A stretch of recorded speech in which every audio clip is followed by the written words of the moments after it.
I'm going to do a bit of an introduction to both of these two, and then they'll be able to tell you a bit of their story themselves. Kevin here, the beautiful dancer that you just saw. That's right. Give it. Kevin is a dancer, choreographer, and the artistic director of KasheDance. He's performed in Canada, the United States, and the Caribbean. Nominee of the Johanna Metcalf Performing Arts Prize of 2023 and finalist for the Arts Prize 2021. He's a recipient of Canada Council of the Arts Victor Martin Lynch Stoughton Award, a Chalmers Fellowship, and also a Toronto Arts Council Cultural Leaders Fellow. Kevin has been featured in works by Marie-Josée Chartier, Alison Cummings, Patrick Parsons, Ronald Taylor, Ron K. Brown, Menaka Thakar, Garth Fagan, Liz Lerman, and Bhageshri Vaiz. And obviously, Christopher Walker here on stage with us. He explores the navigation of Caribbean and African diasporic cultural practices towards a methodology of investigation and research, creation, and presentation. Give it up for Kevin. Chris, who is the choreographer of this beautiful piece, is the director of the Division of the Arts of University of Wisconsin-Madison. Professor in the dance department and founding artistic director of the first wave hip hop and urban arts program at UW-Madison. Walker is a multi-hyphenate contemporary dance and performance artist from Jamaica whose creative research re-engages the technology at the core of the traditional and urban ritual practices across the African diaspora. His research intersects dance, choreography for the concert stage, movement as dramaturgy for theater, as well as devised movement collaborations with visual and performance artists for museum, alternate spaces, and video and film. Give it up for Chris. So now that we've gotten the introductions out of the way, I would love for you all to open the space a bit, telling the story of Seaweed King. Who is Seaweed King, and what is the journey that he just went on? And tell us a bit about this story and this character. You're going to have to turn my mic on. They're 2 and 3. Yeah. Here we go. There we go. Thank you so much for having us here at the Forge Conference. It was a real privilege to present here, and thank you so much for sharing in this moment. Art only happens when it happens between us, so thank you for being here. There's one other person who is not on the stage with us, who is significant to this process, and it's the visual artist Laura Anderson Barbata, who did the sculptural work that we performed in for Seaweed King. And it came out of a project that she was working on, not Oceans Calling, What Lives Beneath. You can tell we do a lot of projects together. And What Lives Beneath was looking at life forms in our ocean and bringing that forward into the story. So we were looking at animals, sea life that had gone extinct, and you probably saw that on some of the strips of fabric. Seaweed King wasn't a project we were working on. We were working with the bags that you saw him have, and Laura had brought those strips of fabric in the studio. At the time, I had a leg surgery, so I couldn't do much but play around on the floor. And I started playing around with that fabric, and it took on meaning and life and purpose, and we started to explore that together. We were doing a project in Jamaica, and we went there. Kevin was on vacation. I had leg surgery, so I called my brethren. Kevin, there's this idea in this one piece we weren't planning to do, but it is so clearly Seaweed King. It's this idea that the CO2 levels had gotten so dangerous that the process that the ocean uses to clean itself became personified and attempted to walk on land and speak to us and address us, but in so doing also took on those human qualities of creating great things and failing simultaneously. And so we personified Seaweed King as 3 human characters looking at a time where we exist in packaged air. We wanted to extrapolate into a future that was unimaginable for us and unbearable for that character. Um, and then finally, we wanted to play with the burden. Who carries the burden of all that is lost? Because Seaweed King is really the planet. It's really the mother. It's Mother Earth. So it's this idea of returning back to indigenous practices and traditions and learning from the mother. So it's male personified, but that's also a part of what we're playing with is that they have to return to the mother and the benevolence of the mother. Thank you for that. Do you want to add anything in there about Seaweed King? What does it feel like to be Seaweed King on stage? Some things that have been coming up, and also today in the talk, was around responsibility. And it's definitely a responsibility. So that the stage has to be clear, has to be cleaned, which is one of the role of the seaweed in our oceans. And so it's a huge responsibility. And it starts with, probably you guys not knowing, but the weight of having all that is supposed to be seaweed, kelp, the environment on what is my human body and what it means to interact within that particular space, find another dimension to my human existence that is about the environment and the role of that this mask traditional character we call Seaweed King would play, which is a really, really important one around stewardship and the environment. And so for me, it's really a responsibility beyond the dance components to begin to animate the reality of those moments. And it always strikes me differently because I don't necessarily pick up the same fabric every time. I don't necessarily read what's being lost. I don't pick up the same, like the last one was like, oh, West Indian manatee. Wow, I haven't picked this one up in a very long time. How do I share that with the audience that this is also a species that's facing extinction? So for me, it's also a role and a responsibility to be the communicator of a very broad and in-depth work that's looking at humans' responsibility in the environment, actually in response to humans. When I did this work, I did a 3 solo project in April in Toronto. And it was advantageous that around that time, the sarcasm seaweed was taking over the Western Hemisphere. Tourists in Mexico was like, I can't go on vacation because there's this thing. And when it arrives on land, it becomes toxic. And I was smiling because we first started this process in 2016, not knowing that we'd have gotten to this particular place that we did in the spring, where the sarcasm seaweed was literally just like vomiting. The oceans, Yemaya, was vomiting on the land and asking for us to take action. So it's a huge responsibility for me. Thank you for that. I'd love to talk more about the costuming as well. Not only the actual construction and process of the Seaweed King, fill in the blank, robe, garb, wear. I don't know what the sculpture. I don't want to say costume. It doesn't really do it justice. Right. And in that, it is a mask costume. And so I was hoping you could tell the audience, for anyone who's in the audience who may not be familiar with the cultural history of masks, if you could talk a bit about that and then tell us a bit about this particular interpretation. Absolutely. Yeah. So thank you for invoking the Caribbean critical art culture of mass and mass making, mass MAS.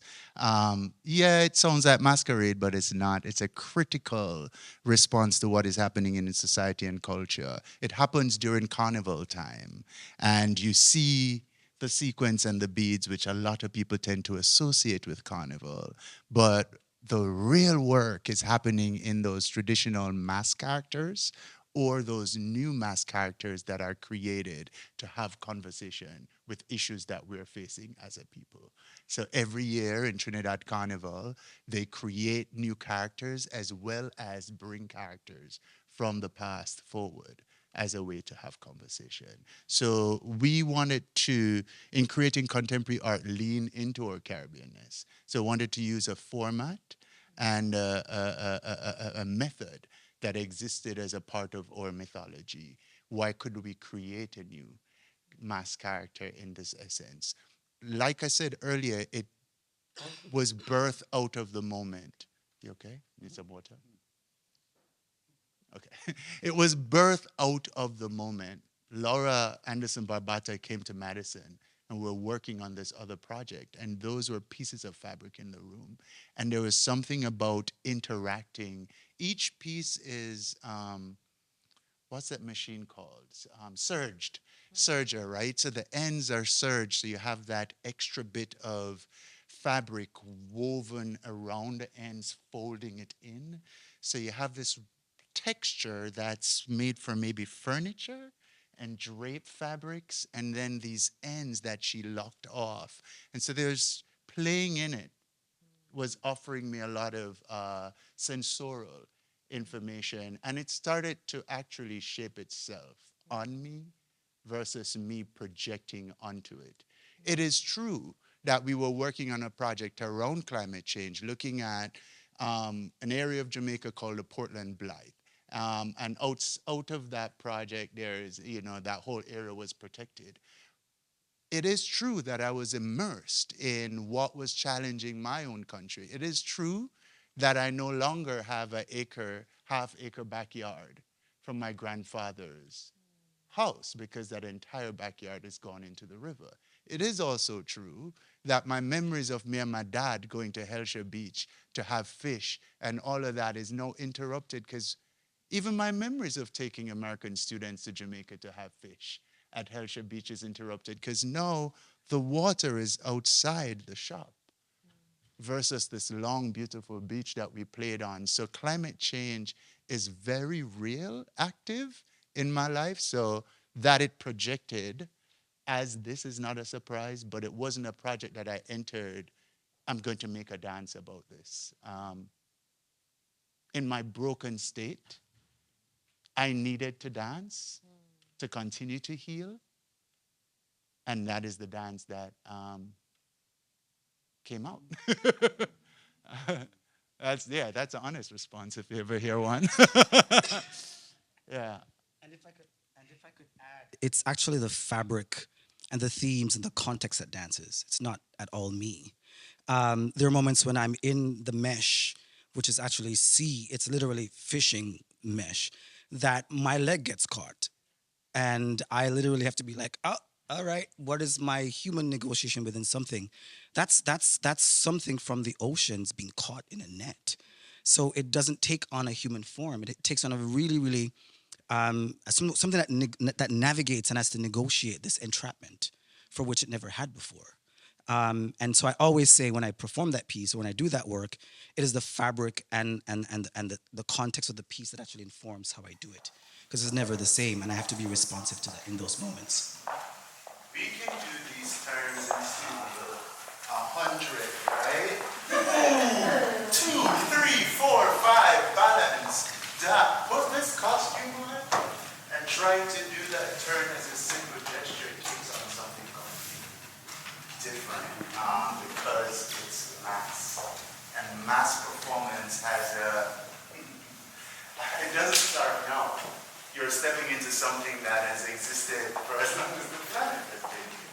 So mass performance is stepping into the spiritual journey, and you know that you're going to be guided by the mass. It is true that we anchor in contemporary performance now elements so that possession or any such doesn't happen in that performance, but you are indeed being led by the costume.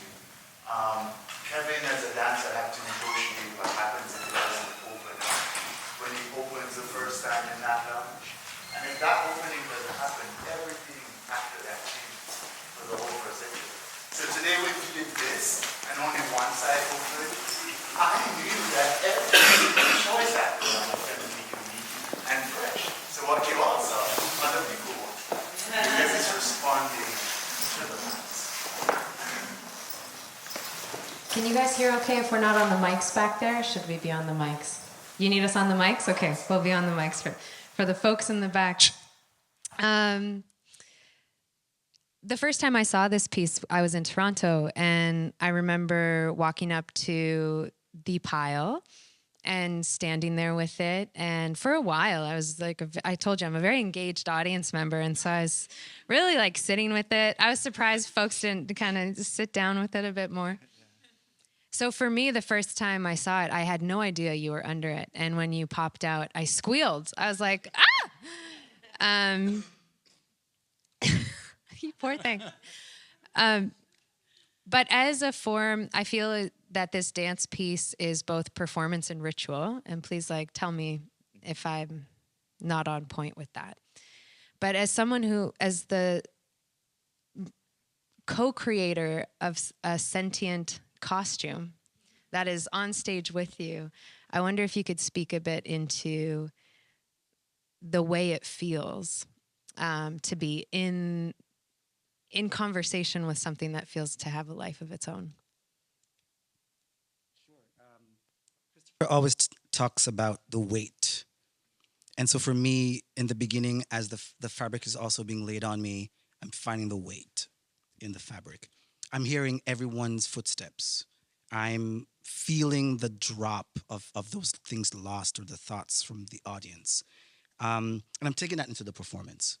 And so, like tonight when you saw when I went back and I picked the last fabric up, part of the role is nothing should be left on the stage. So the weight of that responsibility, the weight of carrying the bag, the weight of when the bag falls off, and it's around my neck. So I have this idea of responsibility, but also weight. The weight of holding space, the weight of creating space or shaping the imagery that I would hope you experience in different ways. But also the weight of making sure that it stays again true to the context, which is probably the hardest for me. For those who know me, I love leaps and turns, and I'm that type of dancer. So to be in a performance art piece shifts my entire reality to the work in a really interesting way. And it's CC's laughing. Do you see him? You see him laughing? Because then he comes and he gives these really, really specific notes around like shape and form, and it's too long. And I'm like, but my arms are almost like 6 feet. I was told I got long arms. I gotta use my arms. But so for me, the archetype of the character has to inform the context and the movement, and so nothing can be too long and balletic. It has to be curved and shaped as if I'm this character that is experiencing loss. Or when I arrive in the three characters, one, which I should probably explain, one being the environmentalist, the first one, like really like, you should pay more attention and you should, and the other being what we call a fishmonger. It's a tribute to people who actually are just like, yeah, you know what? I fish, but I actually give the gills back and other fish eat that. And I noticed that the parrotfish was actually disappearing in the Caribbean because last time I went to the shop and I bought fish, I had got less of this species of fish in comparison to this. And I've been saying these things, but nobody's listening to me, right? So how the idea and the role and responsibility of what we're here to talk about, environmental rights and social rights and global rights, is actually brought to people who actually their livelihoods depend on it. And how can we actually communicate with them in that way? And so we have this fishmonger that we say, oh, she doesn't have a PhD. What would she know about the environment? She knows a lot. And so what is that, again, ancestral embodied knowledge of safe caretaking for the environment that fishermen know about, that we need to tap into as policymakers and theorists? Or again, the guy who doesn't care, so he has the money and the privilege to go and party and buy 20 bags of air and just like continue to pollute. So we have these archetypes of characters that exist within our environment. How do we use policy to actually shape and let that person who understand that it's not about their wealth and the next car they're going to buy that actually going to further pollute the environment? It's about the things that they can do in their own ways to actually safeguard and be caretakers and stewards of the land. Because without it, we've been talking about this idea of decomposition and not being here. We know what will eventually happen. And if I may highlight the importance of the characters, especially in this space where we're talking about rights, because the only reason I felt the need to manifest human characters in this work was who would listen to this random fish of a character coming out of the sea talking about y'all need to change. Maybe we'll listen to ourselves, but have we been listening to ourselves? And who has the right to voice? So we started playing around with like a Greta Thunberg type of character in the beginning, in sort of beseeching and understanding from a youthful place, but nobody hears. My mother was a fishmonger.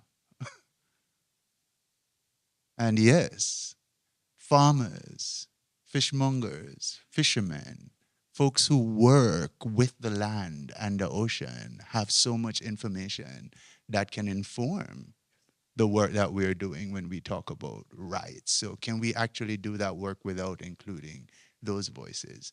And same way, we sometimes attack the dude or girl who can afford the 50 bags of packaged air in the future, right? But how do we communicate to that person as well? And the final character, though we never name it, right, is just a scream. And that's the oldest human on our planet. When it was his time to get air, there was none left. And so those who can afford, do they share? So that small section, once we become human, raises a lot of problems that exist among us. But in the sense of a conference around rights, I think that section really is one of the most challenging parts for me, because it deals with who have access to rights or access to voice. Thank you so much for that. I want to keep this part of the conversation going, double clicking on how Seaweed King can be a tool for the human rights movement. To do that, I want to invite another discussant to the stage with us. Mauricio Salgado is an assistant. Yes, Mauricio. Give him a round of applause. Yes.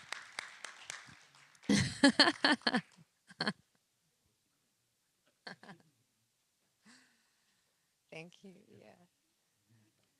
Let me introduce Mauricio. He's an assistant arts professor, the director of applied theater, and the associate chair in undergraduate drama at New York University's Tisch School of the Arts. He is the co-founder of the Arts Ignite, formerly Artists Striving to End Poverty, a core faculty member with Art Equity, a co-producer of craft courses programming with the Craft Institute, a co-creative producer with the Remember 2019 Collective, and a faculty fellow with the Arts and Health Lab at NYU.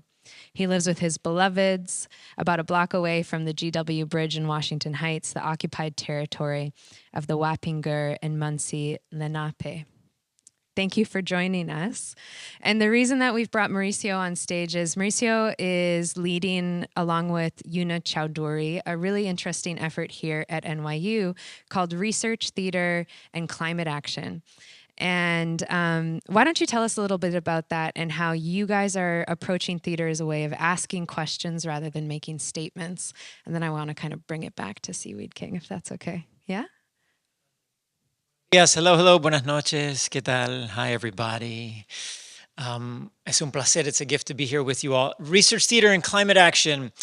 Research Theater is a methodology that Yuna Chowdhury and several of her colleagues developed back in 2002. I'm going to back up for a second and offer that there are many things under the category of research theater, but this one particular method was responding to the unknown, these spaces that are really uncomfortable, these moments of like, where we feel stifled in our answers, where we don't know what to answer. And that the gift of the arts are that we actually enjoy, we look for those spaces. We look for those opportunities where like, I don't know what the answer to this is. And like there's something in that makes us curious. And so Yuna thought it would be great, instead of thinking of theater as a space where we offered answers, was to honor that theater was a great place to ask questions. And that instead of creating a piece that would then propose to the group didactically, and here's the answer, and here's how you resolve the issue, instead invite the audience into the research with the makers. So what you're watching on stage is a question that will generate more questions. And I connect this to climate action in that I think of Ayanna Elizabeth Johnson's proposal that climate action is life's action, is the way that we should live our lives. that's the life's work, is response to this current moment of climate crisis and climate catastrophe. And as I think about the endurance of climate action, like that I'm supposed to endure this for the rest of my life and not just show up at a protest on Saturday and then go back to what I was doing before, that there isn't one or the other, but that it is a lifelong engagement. I think about what's the material, what's the practice that I get most obsessed about, that moves me to continue doing it? And it's a good question. The investigation of something keeps me animated, keeps me going tomorrow and the next day, and I can let it go for some time, but yet stay involved in wanting to know more. And so trying to invite student performers into this way of practicing art that is not answer-driven, which is a lot of the art that we often experience in the commercial sense of things, where it's like, this is who you are, this is what you should buy, this is what's right, this is what's wrong. And instead to embrace art as a way to engage the unknown and to pursue more question and more question. And if our students are obsessed with their questions, and their questions happen to be about their climate reality, and it's questions that they're engaging with their body, that they're rehearsing day in and day out, then they might find that they are already practicing a way of being in the world that manifests a climate lifestyle that is healthier than what we're manifesting today. Yeah, so I'll give you a riff a little bit on what I just heard and what I just saw, right? What I'm hearing from this is there are questions that arise for me, right? The one question is, what are the mythological characters, personas, right, as your name, the myth, and how do those myths manifest today? What are the new myths? What are the new stories that arise? So that's a question for us, when so often I find that myth feels like something of the past. What does it mean for us today? Who are we? What are the caricatures? What are the types, the archetypes that reveal themselves right now? Where do we see them? Because the fishmonger becomes a caricature. The fact that a body can come on stage and do this, and we go, oh, I know that, I see that. It's because there's something embodied about that. There's an embodied knowledge that I recognize in my musculature from that, right? And so I'm inviting my students to look around the space, to look around the world, to be looking for the archetypes. What are those gestures that we know in our body? We know them because they're so common, because our ancestors have lived through them, because they're challenging us day in and day out in the ways we live our lives. And then there are the various evolutionary phases, right? What is the evolution of life? What is ocean responding? And how do we live that? So my students are currently involved in that. They're developing questions. And as you all probably know, developing questions is pretty hard. Most of my students develop answer questions, right? And they're like, why is this wrong? And it's like, well, you know why, because you've already got an answer somewhere in there that it's wrong. How do we allow the question to truly be a question? So we're trying to figure out what questions, and I'll offer a question right now that some students are asking in my class, and they're trying to embody, is how do we perpetuate cycles of abuse? And I'm inviting them to truly focus on the how, not on the presumption of intervention or the presumption of stopping it, but literally, like, if something is a cycle, there's a repetition to it. How do I keep doing that? How do I perpetuate, which is an interesting word? How do I do this as abuse? How do I abuse? How do I abuse? And not put anything on it, but just to investigate the action to see what that reveals in our bodies, etc. Thank you. In what ways do you all feel, because there's a community of human rights practitioners, lawyers, and some artists in the room. And what we're asking through this conference are, what are the solutions? What are new, interesting experiments for change? And in a solution can be the how, a solution can be the who, a solution can be the what. And what I'm curious is, in what way is Seaweed King, can this way of being be a tool for the human rights practice beyond the existing kind of enclave of art activism? What is inside of here that's a tool that the rest of the field can actually take with them when they leave this conference?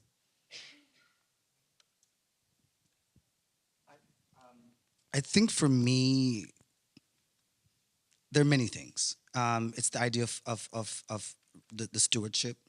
So for me, the cleaning up, the making sure things are, safe and protected again. But for me, more in terms of policy, it's the characters.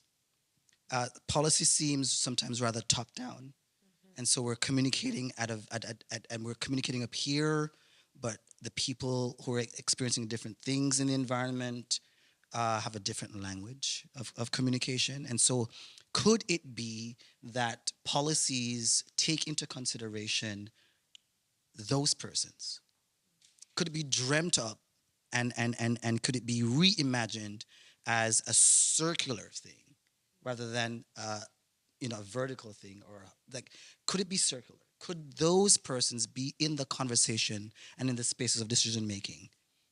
And so for me, Seaweed King proposes different ways of thinking about being that I think policy and human rights and global rights should also begin to consider beyond the white papers and the closed rooms.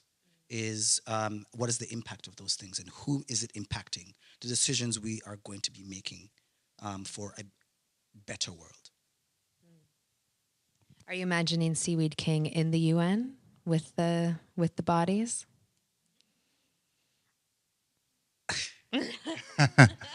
That's a contentious one. I'll do this.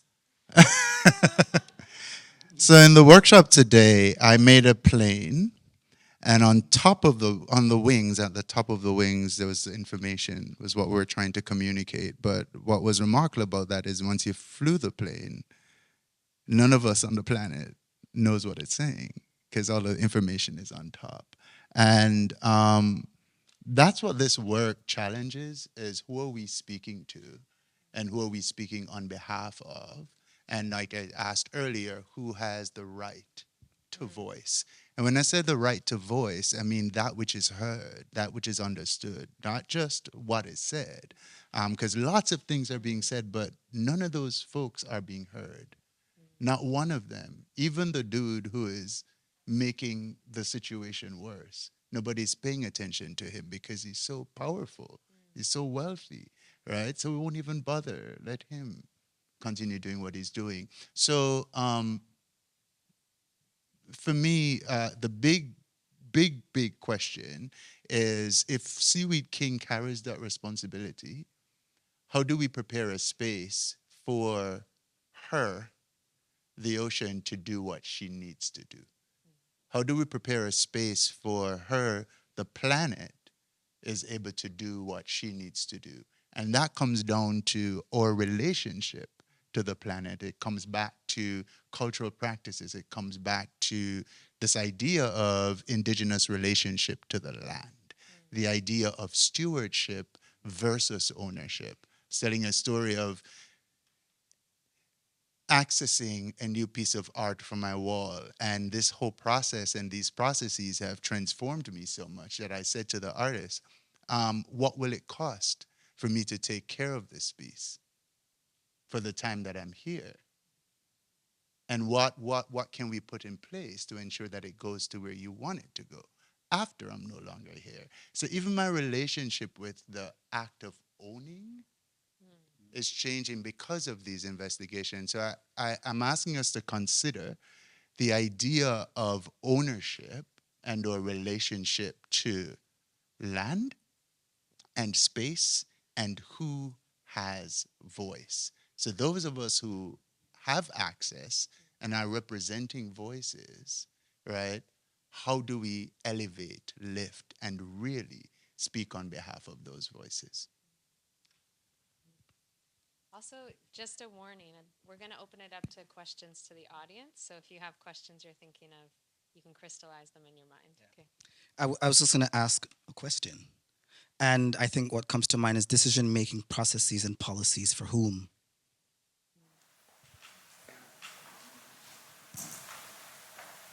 Are there any questions from the audience? That's all right. Was that you, Denise? I was trying to figure out which direction to go there. Some questions, but then also, I think, a comment on when you were speaking about involving people who have that lived experience, right, of what's going on the ground. And it just reminded me of some of the work that, I can't remember the name of the group, but they were talking about, for example, the Caribbean representation on Wikipedia, for argument's sake. And that one of the difficulties they've had with being able to see our knowledge reflected on Wikipedia is the fact that we tend to have an oral knowledge tradition, which is not the accepted form. It's not an accepted academic scholarly form.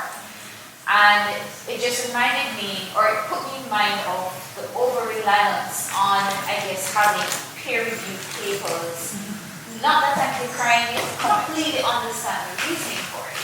But it feels a little bit like throwing the baby out with the bathwater. It's almost like an abstraction of knowledge away from the original, which is a very visceral, sensory, perceived, right? What am I seeing? What am I hearing?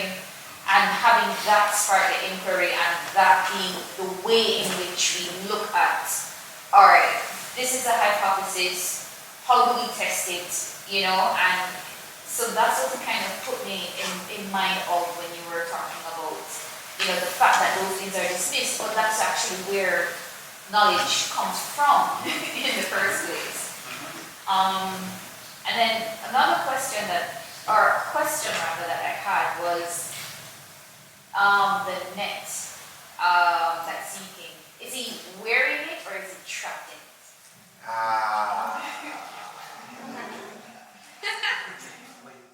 What do you think? Watch me. I'm looking around the room like, what do you think? What do you think? I think he is wrapped in it.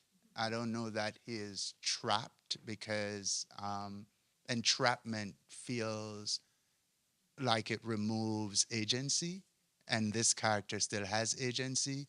And so that there are fishing nets in the sea and that there's plastic in the sea, it means that his manifestation are going to have those things. Maybe 1,000 years ago, it wouldn't be a net because it wouldn't have been that reality for him because we didn't have that mess.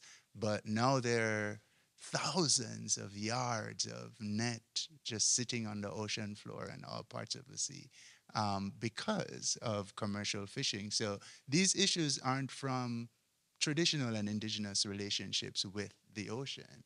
It's from more 20th century following the modern era that we start have these problems. So I think of it as a part of his constitution because of when he came out of the ocean rather than being trapped in it. Absolutely. Absolutely. I think what I also love about an artist who researches and as an artist researcher is how do we use this platform to amplify the voices of the three characters, the fishmonger.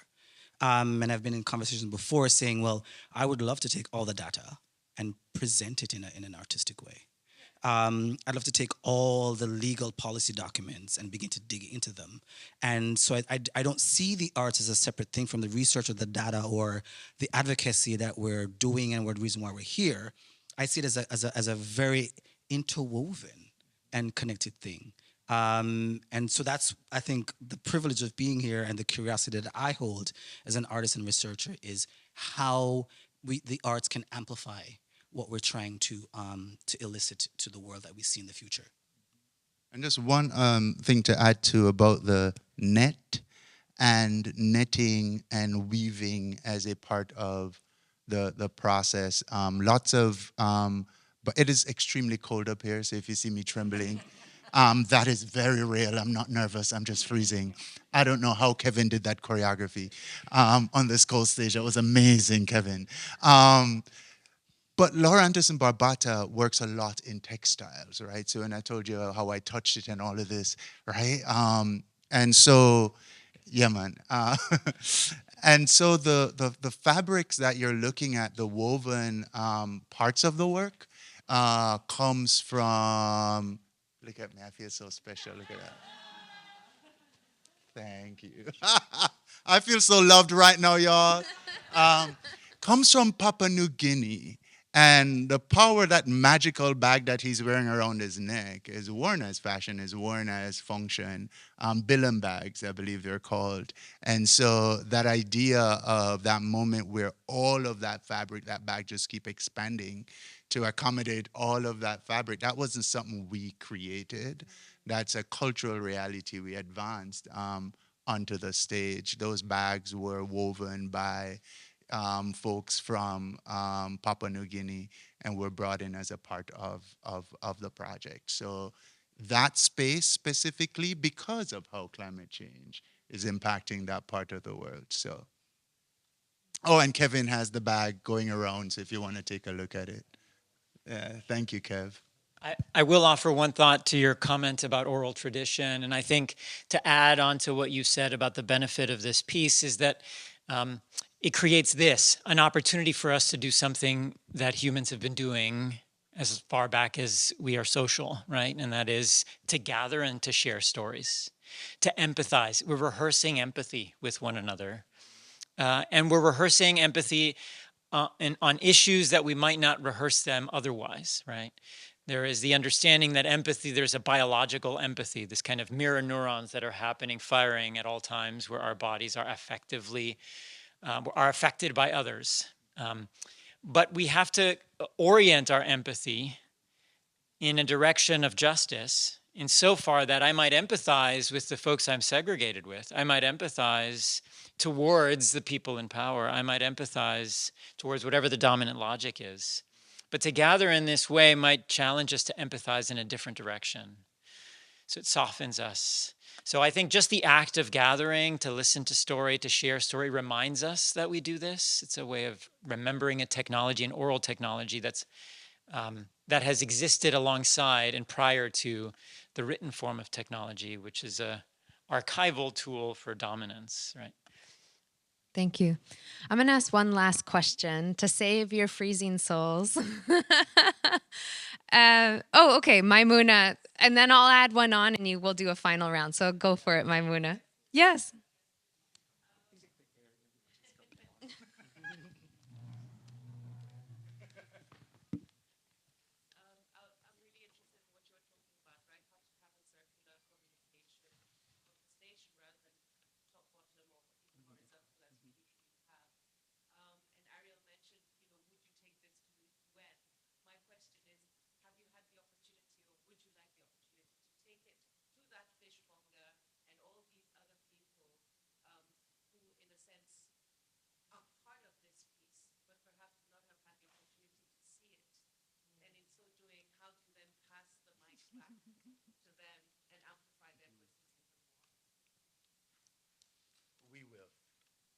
We have not yet in the way that we'd like to in terms of the site-specific possibility and need for it to manifest in certain spaces. So we haven't done that. It's been primarily on concert stages, with the exception of the premiere, which was, in a yard and whatnot.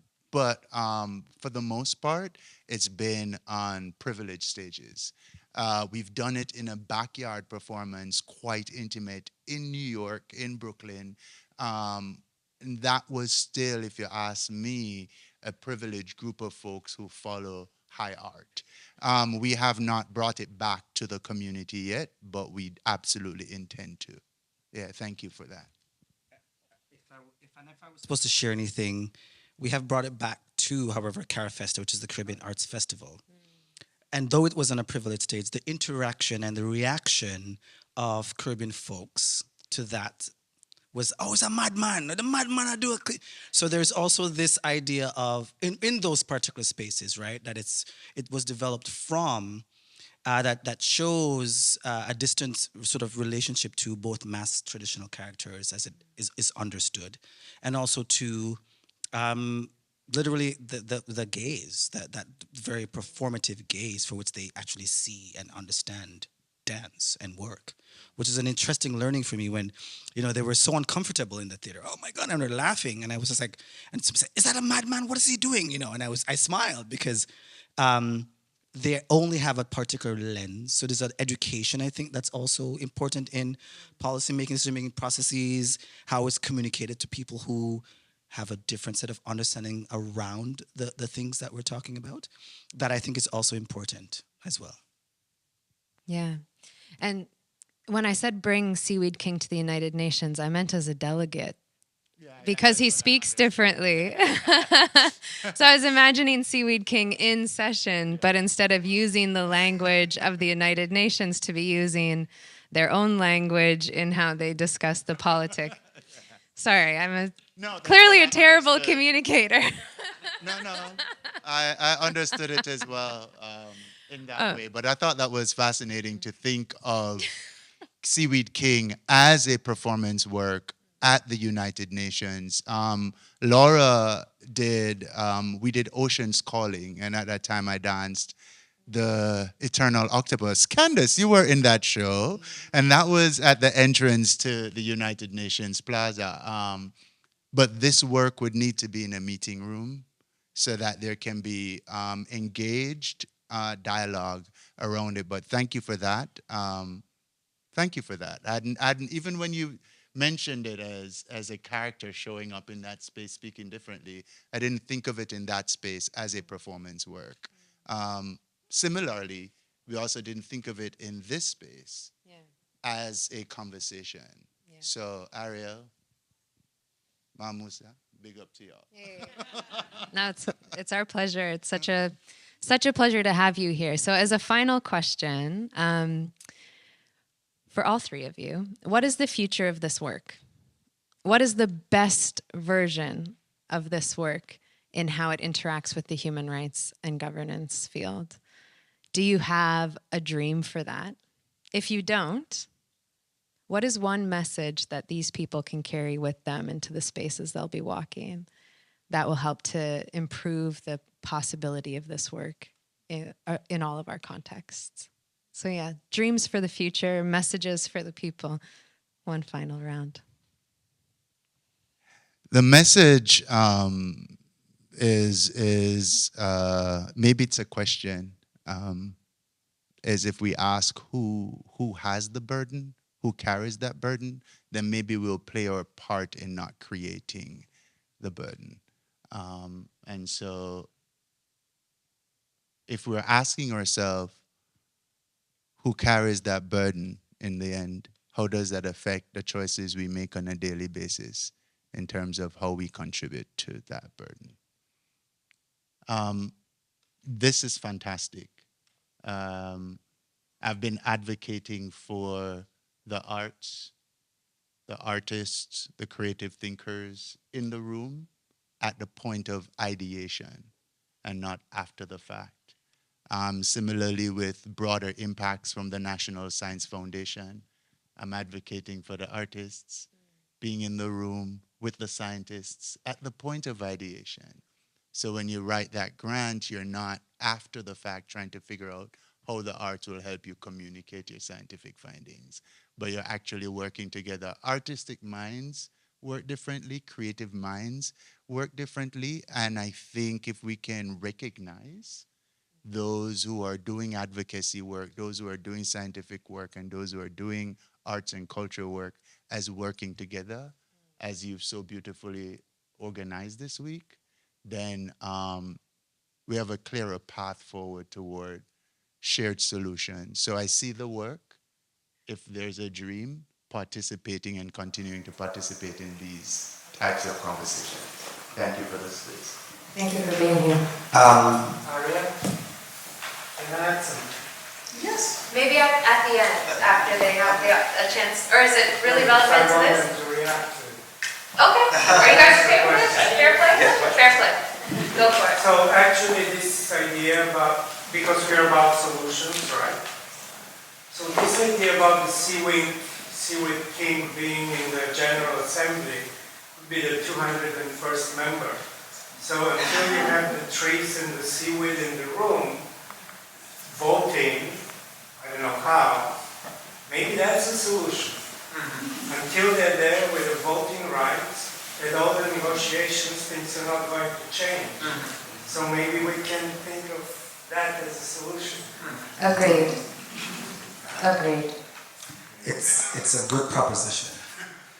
A really good one. I would be remiss not to quote Professor Rex Nettleford. In one of his books, Christopher can tell me which one because he knows it all inside out more than I do. He talks about creativity and its connection to innovation. So I want to offer that as the question. How can we begin to think about creativity as a necessary part of everything that we do? Because I've experienced that it's not for many people in the room. The thing I've been thinking about and I want to offer as an exit is this idea of what knowledge systems are we missing or is not a part of the conversation? What knowledge systems actually already have the solution that is not actually at the forefront of the conversation or should be included in the conversation? Thank you. What about you, Mauricio? Yeah, go ahead. Third citation, inward stretch, outward reach. No, one more time so they see. They need to know. Uh-huh.